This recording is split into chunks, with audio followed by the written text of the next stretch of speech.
সৃষ্টি আদি ধ্বংস হবে, কোন চিহ্ন নাহি রবে, পাহাড় উড়িয়া যাবে তোলারি মতন মৌলাজি।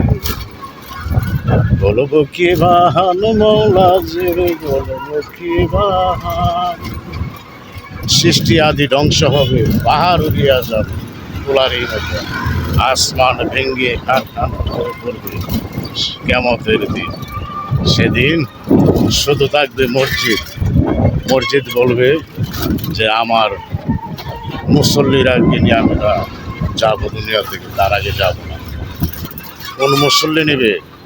যারা নবীজিকে নূর মানে তাদেরকে নিয়ে যাবে মসজিদ। আর যারা নবীজিকে বলে মাটির তৈরি, তাদের তো কোনো পাত্তাই থাকবে না। তাদের কোনো হিসাব কিতাব নেই। বিনা হিসাবে জাহান্নামের লাঠি হবে তারা, জাহান্নামের আগুনের লাঠি, যারা বলে নবীজি মাটির তৈরি। আর হাসর মানো, হাসর যদি মানো, হাসরের দিন নবীজি দিনে কেউ উদ্ধার করার লোক থাকবে না। থাকবে শুধু আল্লাহর ওলিগণ সুপারিশ করবে নবীজির কাছে। সেদিন যেমন পার্লামেন্টে থাকে সদস্যরা, সেদিন থাকবে নবীজি এক নম্বরে, আল্লাহর পরে নবীজি, তারপরে আল্লাহর ওলিরা থাকবে সদস্য। তো আমরা আল্লাহর রাসূলকে বলি উনি আমাদের মতো মানুষ। আরে না, নবীজি আমাদের মতো মানুষ হবে। যারা বলে নবীজি আমাদের মতো মানুষ, তারা তাদের নবীজির শাফায়াত করবে না। যতই কোরআন কিতাব পড়তে পারো, যতই তুমি কোরআনে হাফেজ হতে পারো, তুমি যদি বলো নবীজি তোমার মতো মানুষ, তোমাকে নবীজি শাফায়াত করবে না, নবীজির শাফায়াত পাবে না। যারা নবীজিকে আখেরে জাহেরে বাতেনে নবী দু জাহানের বাদশাহ নবী মানে, নবীজি মানে, তাদেরকে নবীজি সেদিন তাদেরকে জামিনদার হবে, তাদের জামিনদারি হবে, তাদেরকে উদ্ধার করবে।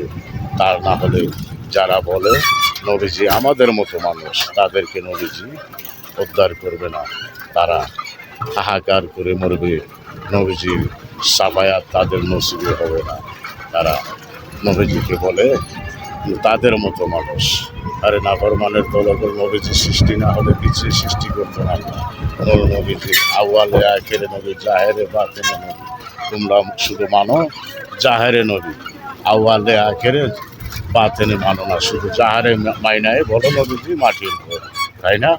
কত কত রূপে যে আল্লাহ নবীজিকে রেখেছিল সেটার তর্জমা করো না। তর্জমা করে দেখো, ভালো একজন মুর্শিদের হাত ধরো, হাত ধরে দেখো নবীজি কিসের তৈরি, নবীজিকে সেটা তোমরা টের পাবে সেদিন, যেদিন হবে কিয়ামতের হাসরের মাঠে দাঁড়াবে নবীজি যে কি জিনিস, সেদিন বুঝবে।